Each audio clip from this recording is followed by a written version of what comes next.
Good afternoon, everyone. Oroville Dam spillway reopened to try to empty water out so they can complete some repairs at least before the next rain season starts. They're trying to drop the dam down. It reached 850 feet again due to the melt runoff. Great images here from Blanco Rio on his site. But I'm telling you, this is going to delay the efforts by the California Department of Water to actually repair anything. What we've seen is record floods to full dams, record droughts in the deserts, to record wildflower blooms in just a single year. This can all be explained by the shift of the Inter Tropical Convergence Zone during the onset of many ice ages. This is a well-studied science, and it doesn't matter if you're in the northern hemisphere or the southern hemisphere. It absolutely affects precipitation patterns. Indonesia, Australia is a nice example here.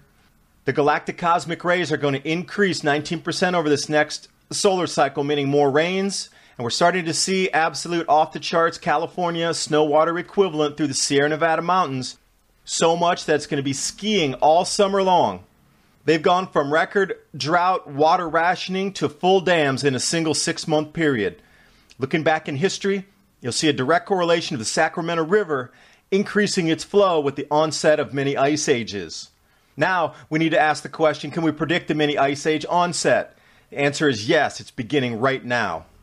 As we progress through solar cycle 25 and 6, we're going to enter back into something, I believe, into a 1500 or 2000 year cooling period, something around 578 or 79 AD. Long story short, these arc storms and atmospheric compression events are going to be arriving early. There's some very strange atmospheric patterns locking in place systems currently. So Zarkova, Zarkov, and Shepard's work with the canceling waves on the sun that onset these grand solar minimums, I simply divided it out. The wider this wave gets, the more unsettled and more unstable our weather becomes. And all the instability and crazy weather patterns you've seen since 2015 is just those first two marks. That yellow asterisk is this year when it's going to start to come apart right in the middle of the summer. And wow, California Department of Water Resources, you are not going to have the time you think you do to repair this spillway. The wet season is going to arrive early, and you're going to have dumps of rain in there in the middle of the summer that are unexpected. Welcome to the new grand solar minimum. And for the rest of you not in California, that shift from 2018 to 19 is where our world's weather literally comes unwound. These will be the first global crop losses. Your timeline for the instability and the reset button for society is shown in this chart right here. And speaking of the future of agriculture and how we're going to mitigate these crop losses, I encourage you to jump over to Mini Ice Age Conversations on iTunes, Stitcher Radio, or SoundCloud for episode number 22 with Ted Marshaldon of Omega Gardens, the designer of the Rotary hydroponic system and the farm dominium. This is definitely a crystal ball into the future of our agricultural revolution. And while you're watching the video, please remember to subscribe to Adapt 2030.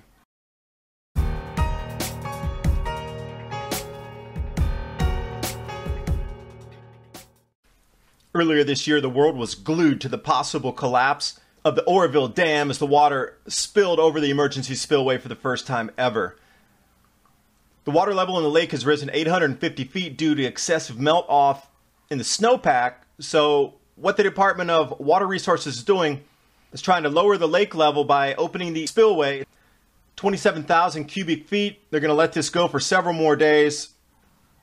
And then they plan to shut this off and start emergency repairs on the spillway. I left links below so you can check out the Department of Water Resources and the Oroville Dam levels. And for those of you looking for daily updates, I encourage you to jump over to Blanco Rio's YouTube channel. Using his piloting skills with his passion of bringing you reports, this is the best report on the net about the Oroville Dam for sure. I grabbed this still off the May 9th update. Now after they shut off the water, what they're planning to do is start the emergency repairs on the spillway and try to get at least some of it ready for overspilling and letting out water during the next rainy season across the west coast. And you see where I marked emergency spillway? That's the area that overtopped for the first time ever and had so much erosional damage. They filled a lot of that in to let the water flow over. And what I wanted to say also is all these images I'm looking through, the way the Department of Water frames these shots is to make it look like humans and the dam are sort of semi-sized and it looks doable and easily repairable. all the shots where they show people, they show it in such a setting that, the gaps are only 30 feet deep, 5 feet deep, 8 feet deep, something that looks more manageable. But when you get down into the actual true size of this, it's nothing more than photo manipulation. The gargantuan task in front of them, first, it's going to take 5 or 6 years to get that thing rebuilt, not repaired. Secondly, they're planning on using this entire 5 months of dry period time to get these spillway Band-Aids in place. But you know what? My personal call is the early arrival of the wet season on the West Coast. This is absolutely going to hamper or delay the Oroville Dam spillway repairs. I want to show you why I think that way. And also, this is a grand solar minimum forecast for the rest of you out there. Now, the world's weather patterns are shifting. It's aware. Everybody is aware now. It is in your face in every place on the continent, every country. Everybody's understanding that there is strange anomalies in our skies and just things are not right. It's not from CO2. The Inter Tropical Convergence Zone shifts on the onset of a grand solar minimum. High galactic cosmic rays, which I'll come to later, GCRs, push the ICTZ, that's the Inter Tropical Convergence Zone, further south. Low GCR means everything shifts north. So climatic patterns are starting to get mixed up and air flows are crashing into each other in the atmosphere, ringing out in what are termed atmospheric compression events. I've linked a lot of studies below here. You can Google search the titles on your own. Now, it doesn't matter where you are, northern hemisphere or southern hemisphere, these ITZZ shift. It could be in Asia, it could be in South America, North America, but whatever happens during the shift, there is more rainfall into a grand solar minimum entry point, which we are at this year. And a really well in-depth study to show you the point is Indonesia and Australia. This is when the ICTZ has pushed far north, and then when it shifts more southerly during a grand solar minimum. I'll put these two side by side so you can see what I'm talking about. And this is exactly what's happening. You cannot explain from record drought to full dams in a matter of a few months, or completely bone dry, barren desert, all-time dry almost in the last 150 years into record wildflower blooms within 6 months. I mean, the deserts look like this. The hills of California look like this. And here's the NOAA, National Center for Environmental Information, claiming that there's only a 1% chance that California would emerge from its drought within 2 years. Every single prediction they made is wrong. Here we got the dams filling to all-time highs, the quickest ever recorded. When we look at the onset of the California snow water equivalent, it's literally off the chart. There's so much snow up in the Sierra Nevada mountains that it will allow skiing all summer long. There's over 60 feet of snowfall this year. When we take the time progression here from March 2014 up to March 2017, that didn't even include the heavy dumps of another 8 to 10 feet of snow after that. Snow water equivalent, this is in millimeters though, you're going up to over 15 meters. Again, California.gov, oh, it's an exceptional drought. Oh, we're never going to get out of the drought. Oh, this, that, and the other. And what? They're out of the drought now. So all the predictions of the experts, we should no longer be listening to them. They gave wrong call after wrong call after wrong call. And they're still not giving you an explanation as to why the onset of the sudden burst of atmospheric compression events across the planet. It was already a massive record snowpack clear back in January at over double the amount of the average. And then it added on top of that, and then added again, and added again. But the experts are baffled as to why. Before and after images here from the satellites are impressive. But putting a human underneath the snowpack, and that's not even at the 65 to 70 foot level. That literally still lacks 1/3 of what fell. That was back in February. Great images of snow clearing off of the tracks. This is around Donner Pass area. I mean, you got to realize how deep that snow is. That's a locomotive train there. I don't know if you've ever been near railroad tracks, but you're small in comparison to a locomotive whizzing by.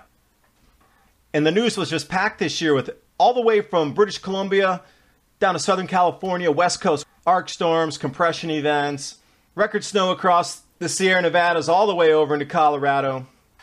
And then there was record snow across Europe, and it just kept going continent after continent after continent.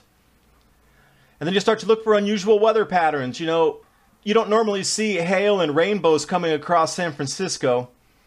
All-time winter snowfall, all-time record snows, all-time record rainfalls in Seattle. And then we take a look right up through April 8th. wettest year ever, blown that away. Actually, it's going off the chart.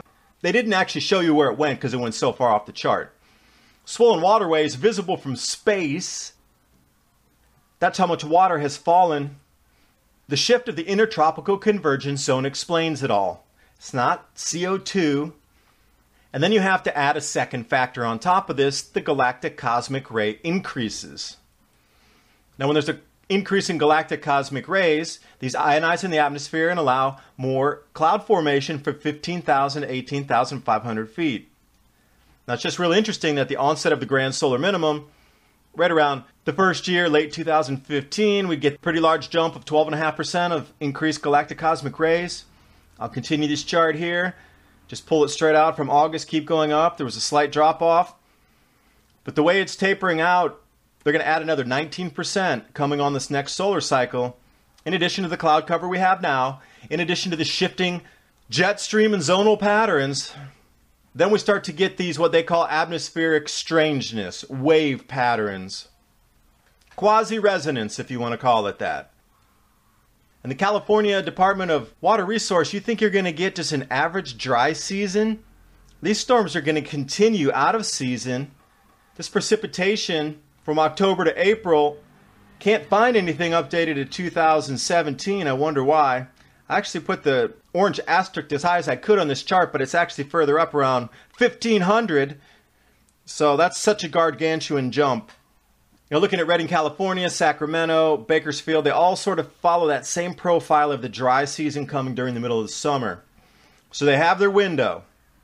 The spillway needs to at least be semi-repaired because you know there is massive rain coming next year in addition to the massive melt-off.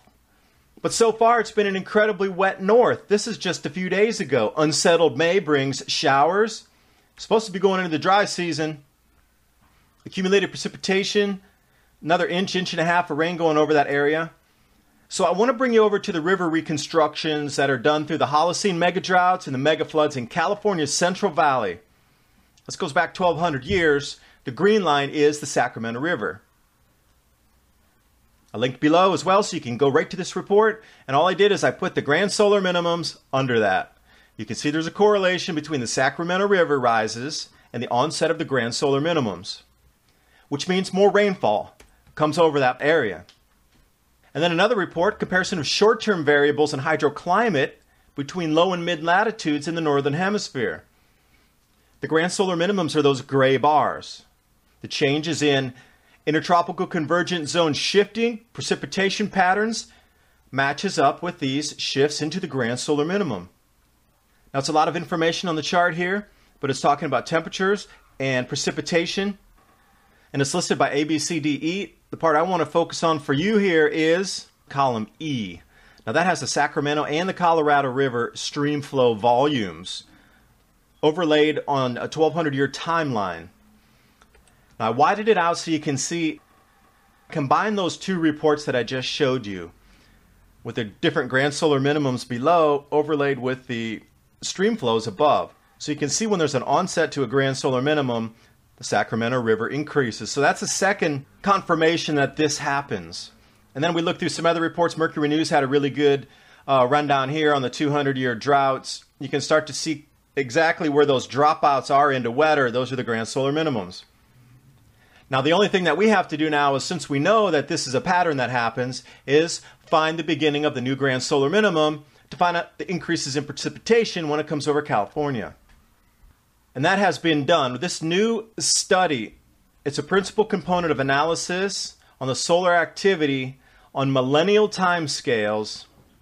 And this work was done in the Astrophysical Journal, November 2014, by Zarkova, Zarkov, and Shepard. And you notice it's a wave pattern. It's very much like an electrical wave. These have a wave-canceling effect, ushering in the grand solar minimum. And what we're going to do is step down from this black circle. We're stepping down into the grand solar minimum. Easily discernible on the chart. And when we're doing just a forecast out through the solar cycle 25 and 26 in the intensity of the solar output, drop off after drop off into a grand solar minimum. And then what they do is the whole report is about a wave canceling effect on the northern and southern hemispheres of the sun. What you see on the downside of solar cycle 24 entering into 25 and 26 are these wave canceling effects here on the chart. So what I did was I started to break that 2015 to 2020 into 5 different years.